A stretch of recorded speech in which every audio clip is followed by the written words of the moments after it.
प्रिय भक्तों, नमस्कार। इस बार 2023 का जो अधिक मास है वह 18 जुलाई से 16 अगस्त तक रहेगा।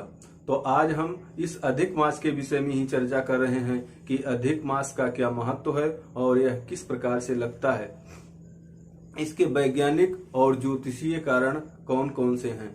तो सबसे पहले आप सबको इस अधिक मास पुरुषोत्तम मास की ढेर सारी शुभकामनाएं देते हुए हम जानते हैं कि अधिक मास या अधिमास या पुरुषोत्तम मास के नाम से जाने जाने वाले इस पावन पवित्र महीने का क्या महत्व है, इसको हम दो भागों में कवर करेंगे। सबसे पहले पुरुषोत्तम मास या मल मास की महिमा और दूसरा इसके लगने के वैज्ञानिक और ज्योतिषीय कारण।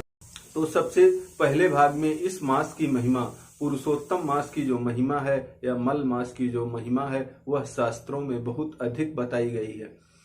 इसके विषय में कहा जाता है कि भगवान श्री कृष्ण ने स्वयं ही इस मास को वरदान दिया और उन्होंने यह कहा कि जितनी शक्तियां हमारे अंदर हैं वह सभी शक्ति और गुण इस मास को मैं प्रदान करता हूं।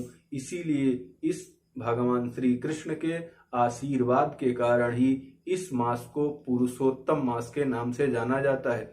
और इस महीने में किया गया कार्य, चाहे वह पूजा है, दान है, तप है, जप है या इस प्रकार के जो भी पुण्य कर्म किए जाते हैं, उनका शास्त्रों में वर्णन किया गया है कि उनका 1000 गुना, लाख गुना, करोड़ गुना और अनंत गुना फल प्राप्त होता है। इसीलिए इस मास के अंदर भगवान श्री राम और श्री कृष्ण के पावन नामों का संकीर्तन करने, उनके मंत्रों का जप करने और द्वादशाक्षर मंत्र, पंचाक्षर मंत्र, ओम नमो भगवते वासुदेवाय, नमः शिवाय इत्यादि मंत्रों का जप करने का अनंत गुना फल कहा गया है। इसी के साथ इस महीने में गीता जी का पाठ करना, विष्णु सहस्रनाम स्तोत्र का पाठ, श्रीमद् भागवत पुराण का पाठ और रामायण इत्यादि धार्मिक ग्रंथों के पाठ की भी अनंत महिमा गाई गई है। वैसे इस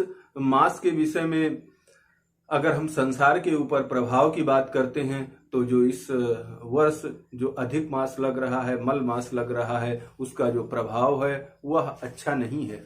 शास्त्र में कहा गया है कि दुर्भिक्षे श्रावणे युग में पृथ्वी नासा प्रजायसा, कि इस महीने के अंदर जब अधिक मास लगता है तो वह संसार के लिए कष्टकारक होता है। इसमें दुर्भिक्ष, बाढ़, भूकंप इत्यादि जैसी प्राकृतिक आपदाएं होती हैं और युद्ध या अन्य किसी भी तरीके से जन और धन की हानि संभव है। इसी के साथ पाकिस्तान, चाइना और यूरोपीय कंट्री में युद्ध जैसे माहौल बनने के आसार होते हैं।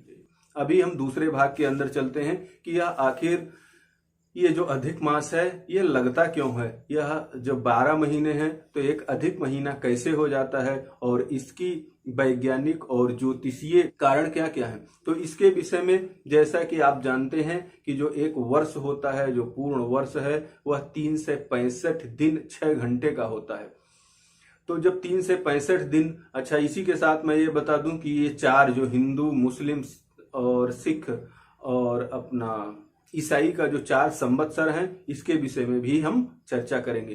तो जो शुद्ध वर्ष है वह 365 दिन 6 घंटे का होता है। तो अगर हम क्रिश्चियन संवत्सर या अंग्रेजी संवत्सर की बात करते हैं जो जनवरी फरवरी में आता है, तो उसके अंदर एक साल के अंदर 3 से 65 दिन होते हैं। लेकिन जो 6 घंटे बचता है तो 4 सालों के अंदर 6 चौक 24, तो एक दिन बढ़ जाता है। इसीलिए चौथे साल फरवरी 29 दिन की हो जाती है और वह 366 दिन का वर्ष होके वो बिल्कुल बराबर होता है। तो ये रही अंग्रेजी संवत्सर वैज्ञानिकता। अब अगर हम सिख संवत्सर की बात करते हैं तो जो सिख संवत्सर नानक शाही पंचांग है वह संक्रांतियों पर आधारित है। 12 संक्रांतियां होती हैं, मेष से लेकर और मीन तक।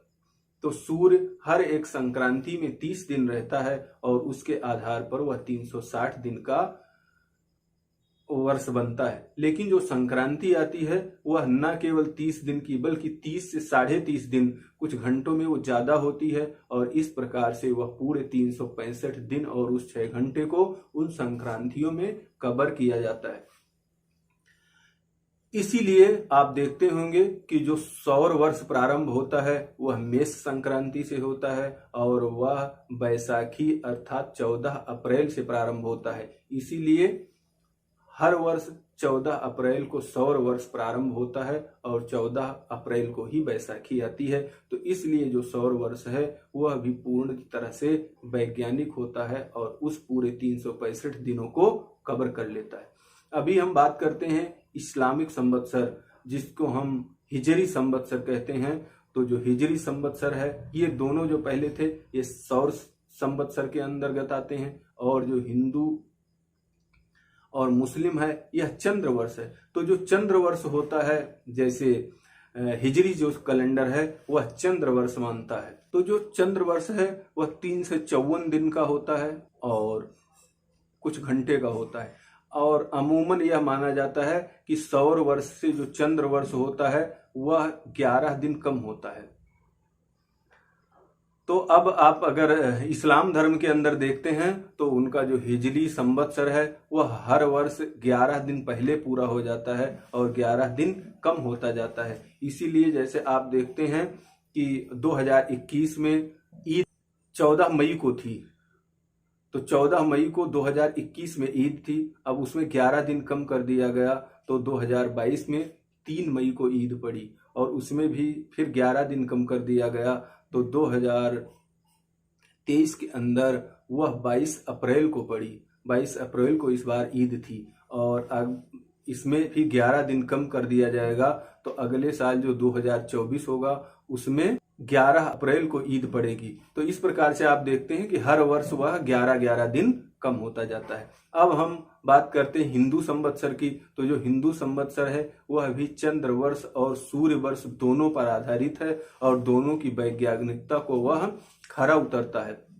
लेकिन जो पंचांग है और जो त्योहारों की मान्यताएं हैं वह चंद्र वर्ष पर आधारित हैं, इसलिए यह भी 3 से 54 दिन का होता है। लेकिन इसमें हर तीसरे वर्ष अधिक मास लग जाता है, मल मास लग जाता है और उससे वह उस कमी को पूरा कर देता है। तीसरे वर्ष के अंदर मतलब 3 वर्ष का मतलब 36 महीने होता है, लेकिन जो हवा अधिक मास लगता है वह लगभग 32 और 33 महीने में लगता है।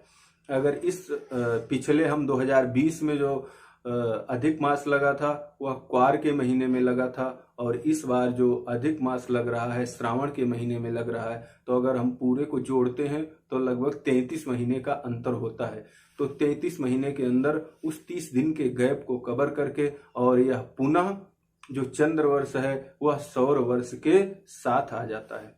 तो इस तरह आपने देखा कि एक सौर वर्ष और चंद्र वर्ष के अंदर जो अंतर आ जाता है 11 दिनों को, उस अंतर को कम करने के लिए ज्योतिषीय कारण के आधार पर या वैज्ञानिक कारण के आधार पर इस अधिक मास की परिकल्पना की गई और अधिक मास जब लग जाता है उसके बाद पुनः जो सौर वर्ष है और अंग्रेजी वर्ष है उसी के साथ हिंदी वर्ष मिल जाता है और उसमें कमियां मतलब जो कम था वो पूरी हो जाती हैं और इसी के आधार पर फिर त्योहार आगे बढ़ने लगते हैं। उसी तरह अगर जैसे आप रामनवमी देखेंगे तो इस साल जो रामनवमी थी उससे अगले साल जो रामनवमी आएगी उसका डेट चेंज होगा। तो इस प्रकार से ये इसके ज्योतिषीय कारण है। तो आपने इस अधिक मास के ज्योतिषीय कारण अर्थात वैज्ञानिक कारण और धार्मिक और आध्यात्मिक कारण को भी समझा है। तो आप सबको पुनः एक बार इस अधिक मास की ढेर सारी शुभकामनाएं। धन्यवाद, नमस्कार।